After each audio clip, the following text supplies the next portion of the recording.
প্রথমত বিসিবিকে অনেক ধন্যবাদ আজকের থিম সং লঞ্চিং ইভেন্টে আমাকে আসার সুযোগ করে দেওয়ার জন্য। এবং আপনারা জানেন যে আমাদের এবারের বিপিএল আয়োজনের সাথে আমাদের মাননীয় প্রধান উপদেষ্টা ডক্টর মোহাম্মদ ইউনূস, আমি নিজেও যখন স্যারকে অ্যাপ্রোচ করেছিলাম যে স্যার আপনি তো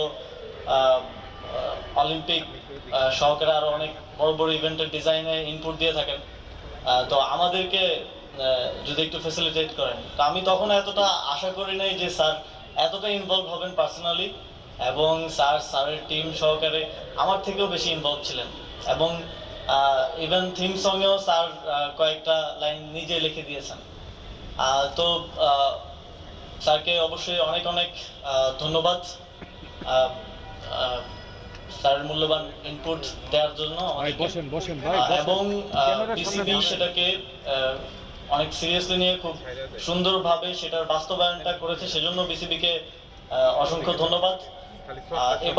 এবারের বিপিএলটা আমরা যেহেতু আমরা নতুন বাংলাদেশের কথা বলছি, অনেক ত্যাগের বিনিময়ে রক্তের বিনিময়ে আমরা একটা নতুন বাংলাদেশ পেয়েছি, সুতরাং সবকিছুকে আমরা নতুনভাবে সাজাতে চাই, নতুনভাবে রিফর্ম করতে চাই।